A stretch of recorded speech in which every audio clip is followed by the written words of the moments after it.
I've been trying to figure out some ways to explain why PulseChain is different than just low fees, right? So like, if it was only low fees, you'd be on BSC, you'd be on AVAX, you'd be on Solana or Phantom or any of these other kind of low fee things. The thing is, you don't want low fee transactions. You want your transactions to be low fees. So if I want to use HEX and LL and all these great projects, and I want to be in RH's ecosystem, all these things, well, they're not over there. I don't care. That would be the same as someone coming to my business and saying, I'm going to process all your credit card transactions for free, just on American Express, Visa, AMX, or Discover. But who cares? That's all I wanted to do with this thing, right? You know, that would be like having the cheapest cell phone plan. You just can't call your friends and family on.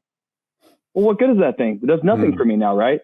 So that to me is where PulseChain really resonates, is that it's all these things that we care about that are valid, you know, proof of stake, throughput, but it's in our house. It's where all our projects are, right? And I think that's what's really bringing this thing and making it different.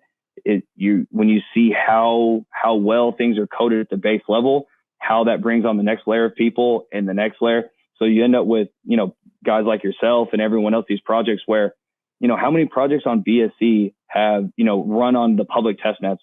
You know, how many of those guys have audits?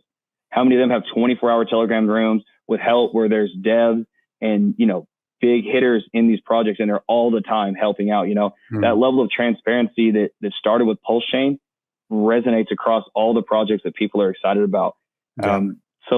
And I think that goes back to your thing. Not everything that's not built by RH is a scam. And again, for his credit, RH doesn't have to talk himself up. I'll do a little bit. The man's incredible. But of course, yeah. Guys, PulseX, guys, that's a Uniswap fork. Someone else built most of that code. PulseX is better, but still someone built that, right? PulseChain brings over system state from Ethereum. A lot of it started kind of with consensus code from BSC. It's so far past it now. It's almost a misnomer.